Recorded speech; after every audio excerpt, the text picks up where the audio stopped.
జై శ్రీరామ్. శ్రీమాత్రే నమః. శ్రీ గురుభ్యో నమః.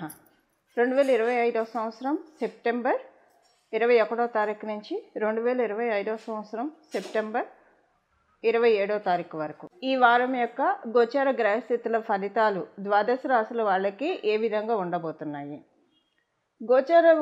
గోచారంలో ఉన్న గ్రహాలు వాటి ఫలితాలు తెలుసుకోవడానికి ముందుగా అసలు గోచారంలో గ్రహాలు ఏ ఏ రాశుల్లో స్థితులై ఉన్నారో మొదటగా మనం పరిశీలిద్దాం.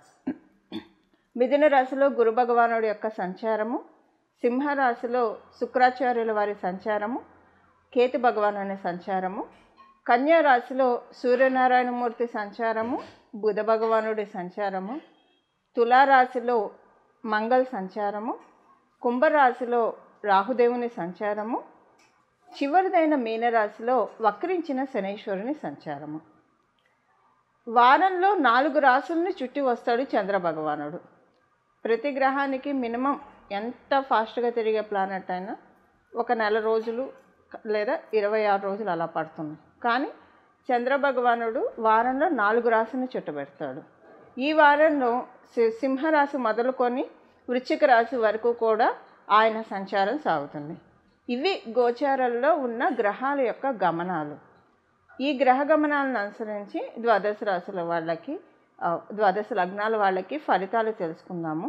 ఈ ఫలితాలు తెలుసుకోవడానికి ముందుగా ఈ వారము ద్వాదశ రాశుల్లో ఏదైనా ఒక గోచార గ్రహ గమనాల్లో ఏదైనా ఒక ప్రత్యేకాంశం ఉందా అంటే క్రితం వారం తెలుసుకున్న ప్రత్యేకాంశమే అదే బుధాదిత్య యోగం. కన్యా రాశిలో జరుగుతున్న బుధాదిత్య యోగము ప్రతి రాశి వాళ్ళకి కూడా ఏ రకమైన మంచి జరుగుతుంది రాబోయే 3 నెలల్లో అన్న విషయాన్ని మనం క్రితం వీడియోలో తెలుసుకున్నాం. అంటే పోయిన వారం వీడియోలో వార ఫలాల్లో తెలుసుకున్నాము.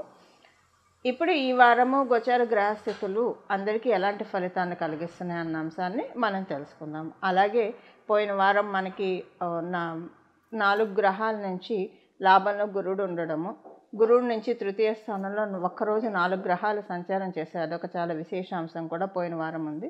ఈ వారం బుధాదిత్య యోగము, అది రాశి దృష్టితో గురు భగవానుడు బృహస్పతి వీక్షిస్తున్న బుధాదిత్య యోగము ప్రత్యేకాంశము ద్వాదశ రాశుల వాళ్ళకి, ద్వాదశ లగ్నాల వాళ్ళకి.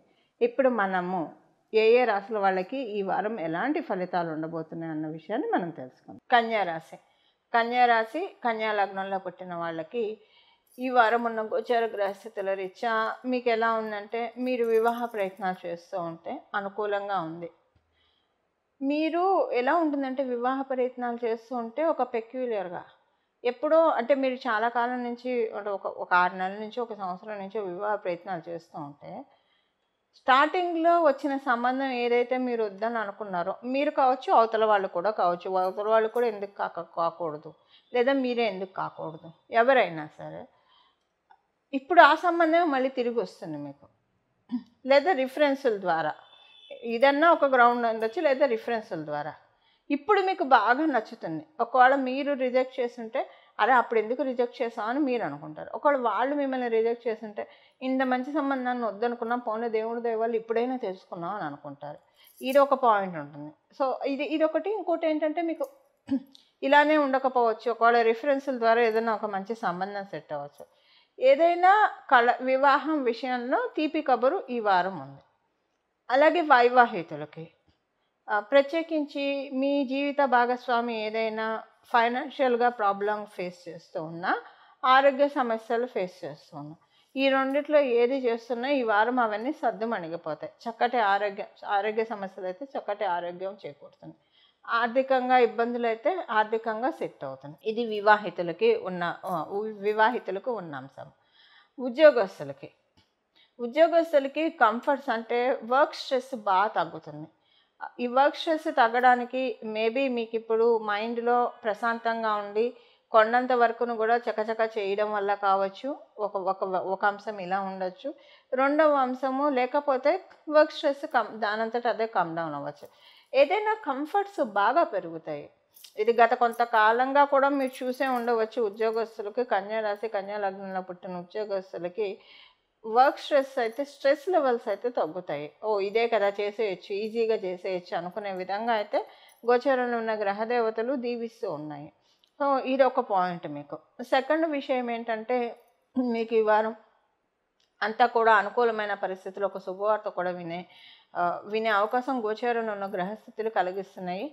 అది మీకు జన్మజాతకంలో సపోర్ట్ ఉంటే డెఫినెట్గా వింటారు. ఒకవేళ జన్మజాతకంలో మీకు సపోర్ట్గా లేకపోతే మేబీ మీ కొలీగ్స్కి సంబంధించిన శుభవార్త, లేదా మీ ఇరుగు పొరుగు వాళ్ళకి సంబంధించిన, మీ బంధువర్గంలో వాళ్ళకి సంబంధించిన శుభవార్త వింటారు. ఏదో ఒకటి వింటారు. అది మీకు సంబంధించిందైతే మీ జన్మజాతకం బలంగా ఉంటే మీకు సంబంధించిన వింటారు, లేదా ఇలాగైనా వింటారు. ఇది ఉద్యోగస్తులకి. వ్యాపారస్తులందరికీ కూడా అనుకూలంగా ఉంది. చాలా మంచి శుభ సమయము. కాకపోతే మీరు కనుక వ్యాపారస్తులు అయి ఉండి ఇప్పుడు మీకు గురు మహర్దశ జరుగుతూ ఉన్న, శుక్ర మహర్దశ జరుగుతూ ఉన్న, శుక్ర మహర్దశ కంటే గురు మహర్దశ మీకు జరుగుతూ ఉంటే కొంచెం మీకు అవమానం ఫేస్ చేస్తారు. ఇది కేవలంగా వ్యాపారస్తులందరికీ ఈ పాయింట్ అప్లికేబిలిటీ ఉండదు. గురు మహర్దశ జరిగే వాళ్ళకి మట్టుకే ఈ పాయింట్ అప్లికేబిలిటీ ఉంటుంది. అవమానం మీరు ఫేస్ చేస్తారు. సో అది కొంచెం ఎందుకో మీరు ఎంత మైండ్లోంచి తీయాలన్నా కూడా తీయలేరు మీరు. కొంచెం అవమానం గట్టిగానే ఉంటుంది. సో పూర్వజన్మ కర్మశేషాలు ఇలా తొలగిపోయాయని భావించి మూవ్ ఆన్ అయితే మంచిది మీరు. ఇది వ్యాపారస్తులు గురు మహర్దశ జరిగే వాళ్ళకి ఈ పాయింట్ అప్లికేబిలిటీ ఉంటుంది. సో అందరూ గురు మహర్దశలో ఉండాలని ఉండదు. ఇంకా ఏ గ్రహ దశలో మీరు ఉన్నా వ్యాపారస్తులకి చాలా మంచి పీరియడ్ ఇది. ఒక మంచి టర్నింగ్ పాయింట్ మీరు చూస్తారు. గౌరవాన్ని పొందుతారు మీరు. అంటే మీరు వ్యాపారస్తులు అయ్యి ఉంటే కనుక, మీరు ఒకవేళ మంగళ మహాదశలో ఉంటే, ఓకే, అంటే మార్స్ మహాదశలో ఉన్నా, లేదంటే మీరు సూర్య దశలో ఉన్నా, చంద్ర దశలో ఉన్నా, శుక్ర భగవానుడి దశలో ఉన్నా కూడా మీకు రెస్పెక్ట్ బాగా పెరుగుతుంది.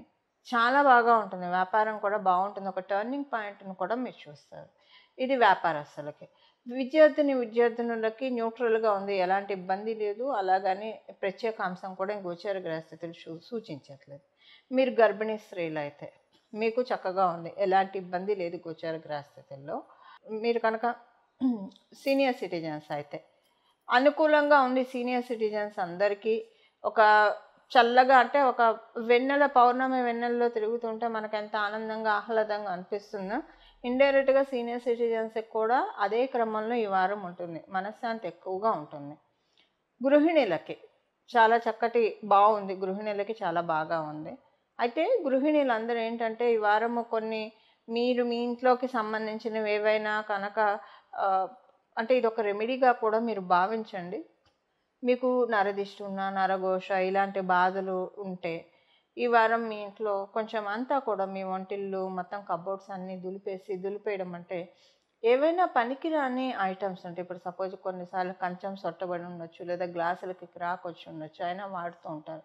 అలాంటి సామాన్లు ఏమైనా ఉంటే దయచేసి తీసి అవతల పడేయండి. ఇదేంటంటే మీ జాతకంలో ఉన్న దోషాన్ని మీరు తీసి అవతల పాడేస్తున్నట్టు భావించండి. సో దీనివల్ల ఏంటంటే మీ ఇంట్లో ఉన్న వాళ్ళ పురోభివృద్ధి చాలా బాగా ఉంటుంది. రాబోయే వారాల్లో మీరు డెఫినెట్గా చూస్తారు. ఎలక్ట్రానిక్ ఐటమ్స్ కావచ్చు, అంటే మెయిన్ స్టీల్ సామాను ఏవైనా బాగోనివి ఉంటే కనుక పడేసేస్తే చాలా మంచిది. ఈ వారము అనుకూలమైన పరిస్థితులు మీరు చూస్తారు. ఇవి ఈ వారం యొక్క గోచార గ్రహస్థితులు. కన్యా రాశి, కన్యా లగ్నంలో పుట్టిన వాళ్ళకి ఈ వారము ద్వాదశ రాశుల వాళ్ళు చేసుకోవాల్సిన నామజపం అని అనుకోండి. ఏ దైవాన్ని ఆరాధించాలి? మీ ఇష్టదైవాన్ని ఎప్పుడు మీరు మీ ఇష్టదైవాన్ని ఆరాధించుకునేవారైతే ప్రత్యేకించి మీరు ఏ పరిహారాలు పాటించనక్కర్లా. అంటే మనసులో ఎప్పుడు కూడా ఇష్టదైవాన్ని ఎవరైతే నిలుపుకుంటారో ఒక అక్షర లక్షలో ఉంటారు. మనం చేస్తూ ఉండంగా 1,00,000 సార్లు అయితే ఏ నామాన్ని కానీ ఏ మంత్రాన్ని కానీ మనం జపిస్తామో ఆ మంత్రదేవత మన పట్ల మంత్రదేవత ఆశీస్సులు మొదలవుతూ ఉంటాయి. సో నిరంతరం నిర్విరామంగా భగవద్ధ్యానంలో, భగవద్జపంలో ఉండేవాళ్ళే మీరైతే, అంటే ఏ పని చేస్తున్నా ఒక కర్మయోగి లాగా చేయడము కాకపోయినా మామూలుగా చేసుకున్న భగవంతుడితోటి అనుసంధానం అవుతూ చేస్తూ ఉన్న వాళ్ళైతే మీకు ఇలాంటి కోవలో చెందిన వాళ్ళకి అసలు ఏ పరిహారాలు అవసరం లేదు. అందరికీ ఇలా కుదరకపోవచ్చు. ఎందుకంటే భగవద్ అనుగ్రహం ఉన్నప్పుడే ఇలాగ 24 గంటలు మన పనులు మనం చేస్తూ భగవన్నామ జపం చేయగలుగుతాము. సో మెటీరియల్లో ఉన్నప్పుడు, లౌకికంలో ఉన్నప్పుడు లౌకిక విషయాలు డెఫినెట్గా కలత పెడుతూ ఉంటాయి. ఇబ్బంది పడుతూ ఉంటాము. భగవంతుని చేరుకోలేక ఈ మాయలో పడి కొట్టుకుంటూ ఉంటాము. మామూలుగా అసలు ఈ వారము చేయాల్సిన మంత్ర జపం మనం ఇప్పుడు ఒక్కసారి చూద్దాం. ఇది ద్వాదశ రాశుల వాళ్ళకి, అలాగే ద్వాదశ లగ్నాల వాళ్ళకి అందరికీ కూడా చాలా చక్కగా ఉపకరిస్తుంది. నామం వచ్చేసేసి శ్రీ గురు గుహాగ్రజాయే నమః. శ్రీ గురు గుహాగ్రజాయే నమః. శ్రీ గురు గుహాగ్రజాయే నమః. ఈ నామము సుబ్రహ్మణ్య స్వామి వారికి సంబంధించిన నామము. మనకి ఈ నామంలోనే సుబ్రహ్మణ్య స్వామి వారిని అలాగే ఆయన అగ్రజుడైన గణపతిని ఇద్దరిని కలిసి ఆరాధించిన ఫలితాలని మనం చక్కగా పొందవచ్చు. కాలపురుషుడు కుండలిలో కన్యారాశి చాలా బలోపేతంగా ఉంది. కన్యారాశికి ఆపోజిట్లో శనేశ్వరుడు కూడా కర్మసాక్షిగా కర్మలన్నింటినీ నిష్పక్షపాతంగా ప్రతి ఒక్కళ్ళకి ప్రసాదించే కర్మదేవుడైన శనేశ్వరుడు కూడా ఆయన వీక్షిస్తూ ఉన్నాడు. చాలా మంచి సమయం, చాలా రైట్ టైము. ఎందుకంటే ఈ కాలపురుషుడు కుండలిలో 6th హౌస్ అనేది చాలా ప్రత్యేకత సంతరించుకొని ఉంటుంది. సో ఈ సమయంలో మనం గణపతి అర్చన అలాగే సుబ్రహ్మణ్య స్వామి వారి అర్చన చేయడం వల్ల మీ జన్మజాతకాల్లో ఒకవేళ ఏమైనా వంశపారంపర్యంగా వచ్చే దోషాలు కావచ్చు, లేదా సర్పదోషాల వల్ల మీరు ఇబ్బంది పడుతూ ఉంటే, అలాంటివి ఏవైనా ఉండి ఇబ్బంది పడుతూ ఉంటే, ఇంకేదైనా కారణాలు దోషాల వల్ల మీరు ఇబ్బంది పడుతూ ఉంటే కనుక ఈ నామము అసలు మీరు నిరంతరం జపించుకున్నా కూడా నామం కాబట్టి మీరు ఎప్పుడు కంటిన్యూగా చేసుకోవచ్చు. జపించుకుంటూ ఉంటే చాలా అద్భుతమైన రిజల్ట్స్ చూస్తారు. ఇప్పుడు శనేశ్వరుడు కూడా ఆయన కర్మకారకుడు కాబట్టి మనం ఏమేమి కర్మలు చేస్తున్నాం అంటే మనము ఉత్తగా మన పనులు మనం చేసుకుంటూ వెళ్తున్నామా, లేదా భగవన్నామ జపం చేయడం కూడా ఒక కర్మే. సత్కర్మలు, దుష్కర్మలు, మధ్యమ కర్మలు, ఇవి మనం ఏం చేస్తున్నాం. మధ్యమ కర్మలు అంటే మనం మామూలుగా మన పనులు మనం చేసుకుని ఒకళ్ళని ఇబ్బంది పెట్టకుండా మన పనులు మనం చేసుకోవడం మధ్యమ కర్మలు. దానివల్ల మనకి పుణ్యము రాదు, పాపము రాదు. సత్కర్మలు చేస్తే మనకు పుణ్యం వస్తుంది, దుష్కర్మలు చేస్తే మనకి పాపం వస్తుంది. సో ఇప్పుడు గోచారంలో శనేశ్వరుడు చక్కగా అందరినీ వీక్షిస్తూ ఉన్నాడు, కన్యారాశిని వీక్షిస్తూ ఉన్నాడు.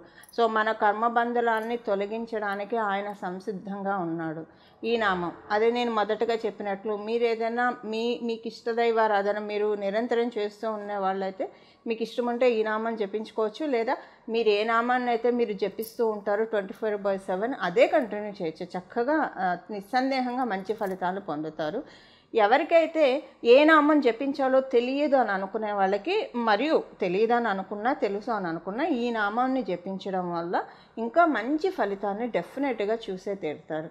ఎప్పుడైనా సుబ్రహ్మణ్య స్వామి వారిని పట్టుకుంటే మనకున్న ఈతి బాధలన్నీ కూడా క్రమక్రమంగా తొలగిపోతూ ఉంటాయి.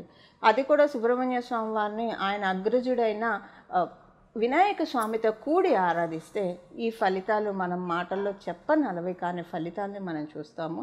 ఈ వారం మొదలుకొని ప్రతి వారం కూడా చక్కగా సుబ్రహ్మణ్య స్వామి వారి నామాల్లో ఒకటైన ఈ నామాన్ని జపించడం వల్ల అందరికీ కూడా మనం శ్రీ గురు గుహాగ్రజాయ నమః అని చెప్పుకోవడం వల్ల మనలో ఉన్న జ్ఞానాన్ని కూడా, అంటే ఒక విజ్డమ్ని, ఐక్యూ లెవెల్స్, మనం లౌకికంగా మాట్లాడాలంటే ఐక్యూ లెవెల్స్ అని అనుకోండి, మనం ఆధ్యాత్మికంగా మాట్లాడాలంటే మనలో ఉన్న జ్ఞానం, విజ్డమ్ చక్కగా పెరుగుతుంది. ఈ విధంగా మనందరం కూడా భగవన్ మార్గంలో, సన్మార్గంలో అడుగులు వేయడానికి సుబ్రహ్మణ్య స్వామి కార్తికేయుడు మనల్ని సర్వదా రక్షించాలని చెప్పి మనందరి తరఫున నేను కూడా మనస్ఫూర్తిగా స్వామివారికి నమస్కారం చేస్తూ మంగళం. నమో భగవతే వాసుదేవాయ.